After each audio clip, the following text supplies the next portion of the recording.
አንድ ጥያቄ ልጠይቅህ። ለምን አንዳንድ ሰዎች ካንተ የበለጠ ብልህ ሳይሆኑ ወይም ካንተ የበለጠ ሳይማሩ ጠንክረው ሳይሰሩ በህይወት ይሳካላቸዋል? ለምንስ አንዳንድ ጊዜ ማድረግ ያለብህን ነገር ለምሳሌ ለመስራት ያቀድከውን ስራ ወይም ስፖርት መጀመር ፈልገህ እያወቅህ እንኳን ሳታደርገው ትቀራለህ? ለምንስ ብዙ ጊዜ ስሜትህ ከአእምሮ እውቀትና መክንዮ በላይ ኃይል ኖሮት ይገዛሃል? መልሱ አንድ ነው። 95% የሚሆነው የአእምሮ ስራ የሚከናወነው ካንተ ከንቃተ ህሊና ወይም ማስተዋል ውጭ ነው። ያ ማለት ምንም ማሰብና ማሰላሰል ሳያስፈልግህ እንዲሁ በደም ነፍስ ነው የሚተገበረው። አንተ ህይወትህን መሪ የጨበጥክ እንደፈለክ የምትዘውረው ይመስላል። ነገር ግን አብዛኛውን ጊዜ ህይወትህ በራሱ ጊዜ በሚሰራው የአእምሮ ሰብኮንሽስ ማይንድ ወይም ድብቁ የአእምሮ ክፍል እየተነዳ ነው። ዛሬ በሳይንስ የተረጋገጡ ከ90% በላይ የሆኑ ሰዎች በፍጹም የማይገነዘቧቸውና ህይወትህን ሙሉ በሙሉ ወደ ብርሃን ሊቀይሩ የሚችሉ ድንቅ የአእምሮ ምስጢሮችን በህያው ምሳሌዎች አስደግፈን እናያለን። ብዙዎቻችን ሁሉንም ውሳኔ በራሴ ነፃ ፍቃድ ነው የሚወሰነው ብለን እናስባለን። ነገር ግን ሳይኮሎጂ የሚያሳየው ነገር ፍጹም የተለየ ነው። አእምሯችን ሁለት አይነት የውሳኔ አሰጣጥ ስርዓቶች አሉት። የመጀመሪያው ስርዓት በጣም ፈጣንና የማያመዛዝን ስሜታዊና በደመ ነፍስ የሚመራ ነው። ሁለተኛው ስርዓት ደግሞ ሰከን ብሎ የሚያስብ የሚመረምርና ነገሮችን በማመዛዘን ውሳኔ መስጠት የሚችል የአእምሮ ክፍል ነው። ነገር ግን ችግሩ አብዛኛውን የዕለት ተዕለት ህይወታችን የሚቆጣጠረው ያፈጣኑና ስሜታዊ የሆነው በአመክንዮ የማይመራው የመጀመሪያው ስርዓት ነው። ለምሳሌ ያህል ብንወስድ ሱቅ ወይም ልብስ ቤት ሄደህ በጭራሽ የማያስፈልግህን ዕቃ በውድ ዋጋ በስሜት ተገፋፍተህ ገዝተህ አታውቅም? ልክ ገዝተህ ቤት ከገባ በኋላ ግን ያ የሚያስበውና የሚያመዛዝነው አእምሮ ነቅቶ ለምን ገዛሁት? አሁን እኮ ይሄ ያስፈልገኝ ነበር እያለ ይወቅሳል። ወይም ደግሞ ከሰው ጋር ስትጣላ ስሜታዊ ሆነ ክፉ ቃል ትናገርና ሰዎችን ካስቀየም ከደቂቃዎች በኋላ እባክን ይቅር በለኝ ስሜታዊ ሆኜ ነው ትላለህ።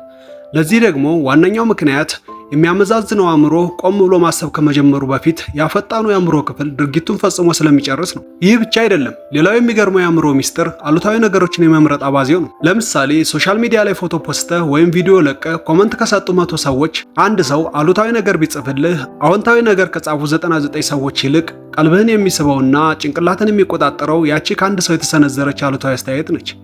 ይህ ደግሞ ያንተ ድክመት ወይም ክፉን የማየት አባዜ ሳይሆን አእምሯችን ራሱን ከአደጋ ለመጠበቅ ከጥንት ጀምሮ ያዳበረው የመከላከያ ስርዓት ወይም ኔጋቲቪቲ ቢያስ ነው። ከሺህ ዓመታት በፊት በጫካ ውስጥ የሚኖሩ አባቶቻችን በአካባቢያቸው ያለውን የተፈጥሮ ውብ አበባ እያዩ ከመደነቅና ከመመሰጥ ይልቅ በምትኩ በአበባ ውስጥ ሊኖር ይችላል ብለው ስለሚገምቱት ሊያጠቃቸው የሚችል ባዕድና አደገኛ ነገር ማሰብ ነበረባቸው። ካልሆነ ግን ህይወታቸው አደጋ ላይ ሊወድቅ ይችላል። ይህ ከጥሩ ይልቅ መጥፎውን ነገር አብዝቶ የማሰብና የማየት ዝንባሌ ደግሞ የሰዎች ምርጫ ሳይሆን አንድ ሰው የሆነ ነገር እንዳየ 85% ስለ ነገርየው የሚኖረው የእይታ ዲፎልት ሞዱ አሉታዊ ነው እንደሚባለው አእምሯችን አደጋን፣ ትችትን እና አሉታዊ ነገሮችን አጉልቶ እንዳይሆኑ በተፈጥሮ ስለተሰራ ነው። ነገር ግን ይህን ሚስጥር ስታውቅ አእምሮ ለአሉታዊ ነገር ቦታ ሲሰጥና ሲገዛ ቆይ ይህ አእምሮዬ በውርስ ድግግሞሽ የተገነባ አሮጌ ተፈጥሯዊ ስርዓት እንጂ እውነታው አይደለም ብለህ ራስን መቆጣጠር ትጀምራለህ። በመጨረሻም ልታውቀው የሚገባው ትልቁ ሚስጥር አእምሮ ስላንተ የሚነግርህ ታሪክ ሁሉ እውነት እንዳልሆነ ነው። አብዛኞቻችን ራሳችንን በትክክል አናይም። ሳይንቲስቶች ዱኒንግ-ክሩገር ኢፌክት የሚሉት አንድ አስገራሚ እውነት አለ። ይህም ምንድነው? ብዙ ችሎታና እውቀት ያላቸው ሰዎች አእምሯቸው ድክመታቸውን ብቻ እየነገራቸው እኔ ገና ነኝ፣ ምንም አላውቅም፣ አልችልም ይላሉ። በአንጻሩ ደግሞ ምንም እውቀትና ብቃት የሌላቸው ሰዎች አእምሯቸው የውሸት በራስ መተማመን ሰጥቷቸው ሁሉንም አውቃለሁ፣ እኔ ምርጥ ነኝ ሲሉ ይታያሉ። አእምሯችን ካለፈው ህይወታችን ካጋጠመን ውድቀቶችና ከሰማናቸው ትችቶች ተነስቶ ስለኛ አንድ ታሪክ ይፈጥራል። አንተ ጎበዝ አይደለም፣ አንተ መናገር አትችልም፣ ይህ ስራ ላንተ አይሆንም እያለ ይነግረናል። እኛም ያንን የአእምሯችንን ተረት እንደ ፍጹም እውነት አምነን እንቀበለዋለን። ነገር ግን በህይወት ስኬታማ የሆኑ ሰዎች የሚለዩት በአንድ ነገር ብቻ ነው።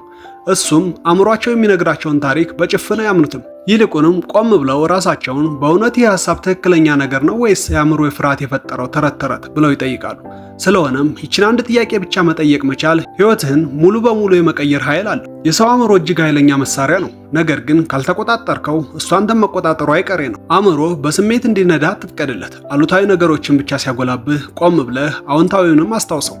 እናም ስለ ራስህ የሚነግርህን የተሸናፊነት ታሪክ አትመን። አእምሮህን በራስህና በሚጠቅምህ መንገድ መዘወር ከቻልክ ህይወት ያን ያክል ውስብስብ ናት ብዬም አላስብም። በዘፈቀደ መኖር ታቆማለህ። ተስፋ መቁረጥና ለምንድን ነው የምኖረው የሚለው የኤግዚስተንሻል ጥያቄም አያጠቃህም። እንግዲህ ይህ ቪዲዮ ለህይወት አዲስ እይታ ከሰጠህ ላይክ እና ሰብስክራይብ ማድረጉን አትርሳ። በቀጣይ እንደዚህ አይነት ህይወትን የሚቀይሩ የስነ ልቦናና የግል ስብዕና እድገት ቪዲዮዎችን ይዘን እስክንመጣ መልካም ጊዜ